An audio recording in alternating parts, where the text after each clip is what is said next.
40 years is amazing. And you know, Bruce Rader got his start at Wavy back in 1976 when every man had a mustache. But Andy Warhol once said that in this day and age, everyone is destined to be famous for at least 1 minute. And when this show is aired on December 13th, over 50 million people are expected to watch it. And if that doesn't make them famous, at least for 1 minute, then nothing will. Bruce Rader, Area 10 Eyewitness News in Williamsburg. Bruce, we feel very good about what took place in these governor's races across America in the first week of November 1978. According to Governor Dalton, this year's host, the purpose of this meeting is to give the governors an opportunity to discuss related problems. But there are also several Republican presidential hopefuls here. Governor John Thompson of Illinois and Senator Howard Baker of Tennessee. And there's no question that the rest of the governors here have a big influence on local party delegates, and their opinions will be weighed heavily when it comes time for the next presidential elections. Hey, here's a guy whose one of his early assignments in journalism was covering the last day of Richard Nixon in office at the White House. So this guy's been around for a long time, and he has incredible news judgment as well as sports judgment. And we have a saying here in Hampton Roads that Bruce Rader is the Energizer Bunny in local sports, and he is the dean of local sports. Bruce who? Hampton Roads icon. For 40 years, I don't think that there are too many athletes that have come through our area, grown up in our area, that don't know Bruce Rader. Valuable lessons like to never ride a bull for a story, or to never play a woman in billiards. I agreed to take on this foolhardy story before I met old Grasshopper here, a 5-year-old Brahma bull who, by the way, weighs 1,650 pounds. The object of my Walter Mitty encounter is to get on this fella's back using only one hand to hold myself on. Now, since I know nothing of bull riding other than what I've seen at the rodeo, I solicited the help of a couple of pros. Why don't you tell me a little bit about, what's going to happen to me when I get on this bull? Okay, you want to slide up there and get just as far up on your hand as you can. Yeah, because it gets you back off, your rope is going to throw you off. You need to get right up on your hand and turn your feet out, turn your toes out this way and get a hold with your feet. You got to ride them with your feet, got to have a hold of them. How many seconds do I have to stay on it? Well, the requirement is 8. You're supposed to ride them 8 seconds, to get a qualified ride. So it'd be 8 seconds the first time, too. Okay, let's do it. All right. I guess that this is the point where I really began to get frightened. The cowboys placed my gloved right hand under a rope tied snugly around the bull while I slid up towards the hump and half listened to other general instructions. Right about here, the bull, Mr. Grasshopper I was calling him at this point, began getting pretty nervous, but his nerves were nothing compared to mine. Finally, the seconds began to feel like an eternity. I told the cowboys I was ready, they let the gate fly, and I don't remember much of what happened until I hit the ground.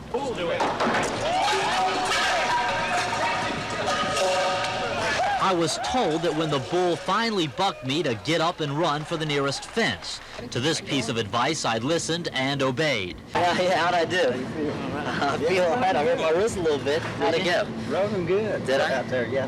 Finally got your feet behind you and kind of jerked you down, but rolling pretty good. Yeah, that was pretty hard. You got thing right too. When you got some gone. I was going. I'll tell you, I'd come over there. We're right for this fence. I got kicked in my leg. Figure's coming off. Yeah, this back foot. Yeah. That hurt, and I hurt my. Here, that's your glove. Yeah. I hurt my wrist real bad. I guess because I was holding on so tight. Yeah, it works on it.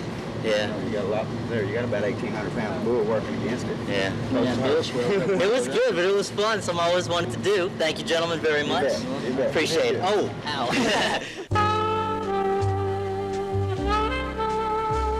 It was my Friday afternoon billiard game with no one around to play until a lady showed up with a one-game challenge. 9-ball against a woman, I thought. This should be easy. She let me have the break. I couldn't score, but with one more shot, I'd surely clean the table. I started playing pool when I was 15. I've played about 6 hours every day since then.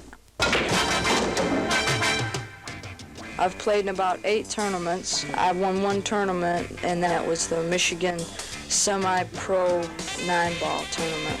and I came in second in 3 other tournaments. I've won a lot of money gambling. I've been able to get myself a house, a car, clothes. When I play men, I want them to respect me and give me the respect that I give them.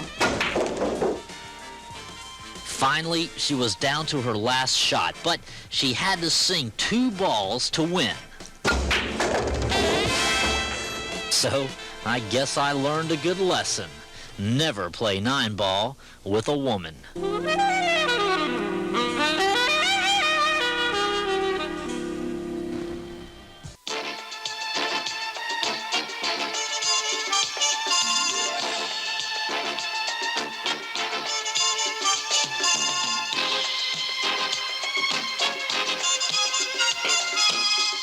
Tuesday, December 16, 1980.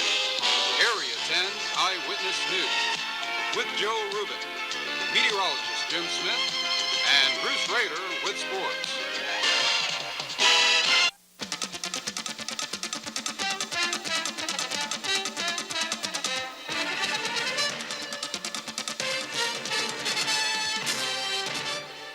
It was back to court in the Major League Baseball dispute today. Bruce Rader has all the latest. Well, Bob, the story just broke about, 3.5 hours ago. Federal Judge Henry Worker has ruled that the baseball owners are innocent of charges that they bargained unfairly with the players. So the request for an injunction that would have postponed the baseball strike was denied this afternoon. So everything now points to the players going on strike, and I would say it'll probably happen in the next 48 hours. Now, the players still feel that the owners are pushing for the strike. The owners do have insurance in case a strike is called. We have been on the phone to New York and Washington this afternoon, and it's hard to get any kinds of statements since the decision was just announced late this afternoon. So all I can really say right now is that tonight may be the last night of Major League action. Until when, we really don't know. But unless a miracle happens soon, I would predict a player strike within the next 48 hours, and hopefully we'll have more on this story tonight at 11. The proposed strike puts a little added pressure on Philadelphia Phillies first baseman Pete Rose. Now, Rose needs but 2 hits to break the all-time National League hit record set by the great Stan Musial. Last night, the Phillies just pounded the Houston Astros 10-3 in Philly. And even though the Phillies are playing extremely well, most of the fans were only interested in Rose. Let's take a look at the highlights from Philadelphia. Pete Rose moved to within 1 hit of tying Stan Musial's National League hitting record last night.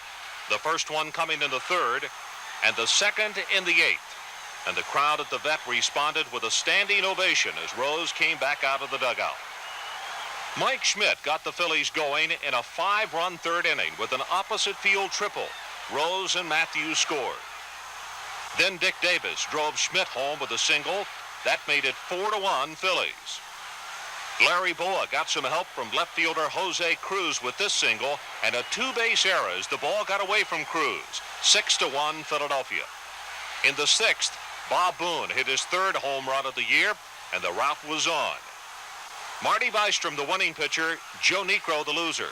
Final score again, Philadelphia 10, Houston 3. But until the strike is officially called, if it is, let's remember we still have a full schedule of games on tap for tonight, and we even have a couple of games this afternoon. The Chicago Cubs, the worst team in the majors, they're trying to play some quick catch-up ball. They swept a pair from the San Francisco Giants, completing a suspended game from yesterday with a 2-1 win. And then in the second game this afternoon, the Cubs also came through, winning that one 7-4. And in the American League, a late afternoon game, it's still going on. The Baltimore Orioles lead the Oakland A's 2-0 that game in the 3rd inning. You know, back to the strike talk for a moment. If a strike does come, it will not affect the minor league baseball leagues, meaning the Peninsula Pilots and Tidewater Tide should get a lot of attention. Speaking of the Tides, they received bad news last night when their leading hitter, Gil Flores, was called up to New York to replace the injured Joel Youngblood. Now the Mets say late this afternoon that they won't add Flores to the Major League roster, so if the strike does come, Gil will be sent back home. The Tides are only a game and a half out of first place in the International League, behind defending champion Columbus, behind the Tides, Syracuse, Rochester, and Richmond. And for our guests from out of town and our local anglers, if you think today was a bad day for fishing in Tidewater, wait till you hear about tomorrow. Our fishing computer shows that from 2 to 4 a.m. is really the only good fishing time at all in the Tidewater area tomorrow. The rest of the day, forget it. Just a plain bummer. Stay inside, watch the soaps. I mean, it's even too hot for the fish out there, Bob. And also, we're going to talk to Jack Nicklaus tonight about the U.S. Open at 11. All right, that was bad news. We have bad news about bus fares coming up. Nancy Lieberman and Ing Nissen. No excuse for not winning with them, but no excuses were needed. Stanley took the pressure and the titles. And she's been doing it ever since. 2 national titles, Coach of the Year twice, and check out this record, 180 wins and only 24 losses. But you know, a lot goes into it, more than a lot of us are willing to give. But why are the wrestlers in Virginia supposed to be so much better than wrestlers in other states? Well, longtime Granby coach Billy Martin told me it's because the wrestlers here are more scientific. The guy is larger than life. When he comes into a room and he starts his broadcast, I feel all the oxygen just being sucked out of the studio. I mean that because he is a big personality. He wouldn't have lasted 40 years at a very successful television station if he were not a big personality. All right, let's put Bruce on the spot tonight. Who do you think's going to be in the World Series this year? In the National League, it's going to be the Dodgers. The Dodgers. In the American League, it's not going to be the White Sox, Diane. It's going to be the Orioles. You think so? Bet on it. I will. All right. I will. It all starts tonight, the Major League Baseball playoffs. The Los Angeles Dodgers host the Philadelphia Phillies in the first game of the best-of-5 National League Championship Series. Both teams got a quick early morning workout today and then took the rest of the afternoon off. The Phillies will send 15-game winner Steve Carlton to the mound, while the Dodgers will pin their hopes on left-hander Jerry Royce. The Dodgers, of course, are in the series for the 5th time in 10 years, but they have a different look. Gone, names like Steve Garvey, Davey Lopes, but they've been replaced by new, younger players like Mike Marshall and Steve Sachs. Dodgers, and I don't really know what to expect. I've always watched it on TV. Being a youngster growing up in Chicago, you always watch the All-Star game and the playoffs in the World Series, and you just don't think that you'd ever be there. I feel great. You know, this is going to be a great experience for me, and we've worked so hard this year just to get to this point, and you know, we're very excited. The Phillies, a charter member of the National League, well, they're about 100 years old now, and they're in the playoffs for the 5th time in 8 years. But this season, the Phils haven't played very well against L.A. I think that we were playing badly every time we faced them, but I have to say that the Dodgers played excellent ball against us. Their pitching was good, outstanding. We hit 186 against them, so that isn't much to brag about. Everybody told me they're a poor defensive ball club. I think they made 7 errors, and they all look like Brooks Robinson out there to me. We really had nothing to get us excited, to get us to be as good as we were, and I think from that point on, our team came together. But this is a series, and they're going to see a different ball club than what they last saw. The American League playoffs get underway tomorrow afternoon in Baltimore, where the Orioles host the Chicago White Sox. The weatherman says there's a 40% chance of rain in Baltimore tomorrow afternoon. We'll keep our fingers crossed on that. The Orioles plan to start Scotty McGregor, who's won 18 games this year. The White Sox will counter with the fat boy, Lamar Hoyt, a 24-game winner. That should be a great series. The Orioles against the White Sox, I'll be there, and we'll try to give you a different look from the field and the locker room throughout the week here on the Daily News. And don't forget, the game tonight, as well as the Orioles series, will be right here on TV 10, so we'll be watching. Thank you, Bruce. Right back after this time now. So next week, the Crabbers will go to Charlottesville, where they will take on T.C. Williams, the number 4 ranked high school team in the nation, for the Virginia State Championship. It will be the toughest test of the year so far for the Crabbers, who feel defense is the best offense. At Richmond Stadium, I'm Bruce Rader for TV 10 Sports. Bruce, a change in the ranks for the Yanks. Oh, hey. Nice line there. Dude. As if you wouldn't think that it would happen, huh? Yankees owner George Steinbrenner did it again. The inevitable. He fired manager Dallas Green. That makes 17 managerial changes since George bought the team in 1973. New York is currently in 6th place, 7.5 games back of the first-place Orioles. The new Yankee manager a former Yankee star, Bucky Dent, who's been managing the Yanks' top farm team, the Columbus Clippers. So Dallas Green is out, Bucky Dent is in. How long will Bucky last? Only George can tell. Other big news, the Chicago Bears traded quarterback Jim McMahon to the San Diego Chargers. The Bears will receive a draft choice from San Diego depending on how much McMahon plays. This means Mike Tomczak and Jim Harbaugh will fight for the starting Chicago job. McMahon will compete against Charger quarterback Mark Malone, who used to play for the Steelers, David Archer, and Billy Joe Tolliver. Coming up Sunday at Scope, the IBF lightweight champion Pernell Sweet Whitaker from Norfolk will meet the only man ever to beat him as a pro, former WBC champion Jose Luis Ramirez. On the line, Pete's IBF title and the vacant WBC title. Let me take you back to a year ago March, Paris, France. Sweet Whitaker, in the opinion of most boxing experts, had apparently won this 12-round decision over Ramirez in Ramirez's hometown of Paris, France. When the outcome was announced, the judges awarded the fight to Ramirez. Since then, Pete won the IBF title, but he has never and will never forget that day in Paris. He fights Sunday. He's with us live tonight. Pete, you finally get your rematch against Ramirez. I assume you're glad this fight is in Norfolk and not in Paris. Oh, of course, Bruce. You know I'm glad that the fight is here, and I'm sitting out here enjoying this great view of the Omni Hotel with a couple friends of mine I want to introduce. I have Mark Breland over here to my left, along with Evander Holyfield, the real deal's in town. I'm telling you. Yeah, and now we got some former Olympians and champions with us. Yeah, my Olympic buddies are here to support me. Mildred's here, and along with the rest of the guys, and we're getting ready, and we're ready to do this, Bruce. All right, now in your last couple of fights, you have shown you can knock guys out, but I doubt you're going to try to slug it out with a guy like Ramirez. Well, Bruce, the game plan is set, and I'm not going to exclude Come on, my Pete, game give me the plan. scoop, man. Give you the scoop. Well, you want the scoop, Bruce? Here's the scoop, okay, for you. You know All you're right. my lucky charm. We're gonna be banging Ramirez to the body, and we're gonna be right in front of Ramirez as though we were in the Haugens fight. Okay. So the fans are gonna get a hell of a show out there, and everyone come on out. Okay, I'll see you Sunday, Pete. I'll be there with you, pal. Okay, Bruce. All I'll see right. you then. Thanks for being with us. All right. Sweet Pea Whitaker, Sunday at Scope, 2 o'clock it all starts. We'll be live from Scope on Sunday at 6. Looking forward to it. See you at 11. Okay. Bruce has raised millions of dollars. For 30 years, he was on the Jerry Lewis MDA telethon here in Hampton Roads, which raised thousands and thousands each year, and throughout the years, that number went high.